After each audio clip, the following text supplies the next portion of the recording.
So Money in the Bank is this Saturday, and I'm going to be giving you guys my predictions on what I think is going to happen at that show. So the first match, we have the women's Money in the Bank ladder match. We have Stephanie McCour, Alexa Bliss, Roxanne Perez, Naomi, Julia, and Rhea Ripley. In this match, I do expect Roxanne Perez to win the Money in the Bank contract and have the opportunity to cash in for a world championship at one point throughout the year. What I think is going to happen is they're going to do a long-term story here. I know people want to see Naomi win, which will make sense because she can get back with Tiffany Stratton.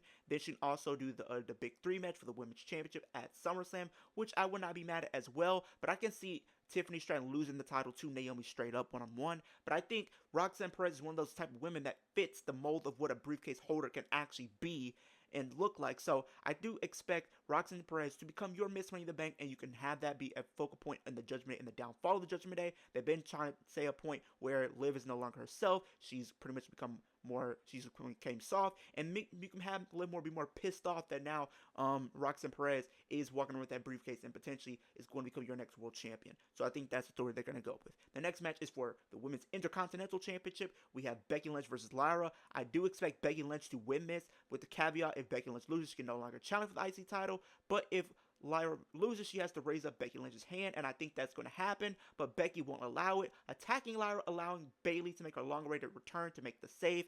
That's how I see it playing out. But into the next match for the men's Money in the Bank, we have LA Knight, Penta, Andrade, Solo Sikoa, Seth Rollins, and El Grande Americano. I expect LA Knight to get the W here. I expect both winners to become from different brands for both men and women.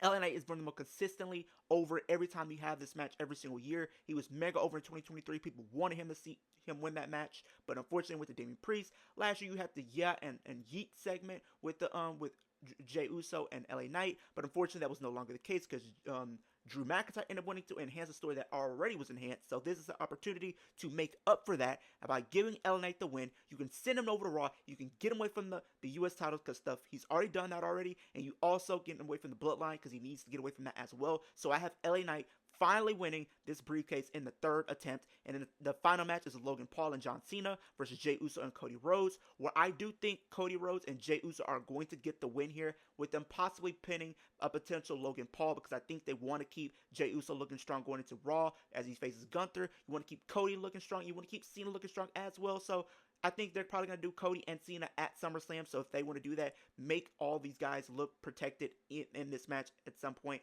But comment down below, let me know what are your predictions for Money in the Bank this Saturday, and who you guys have winning the men's and your women's Money in the Bank ladder matches.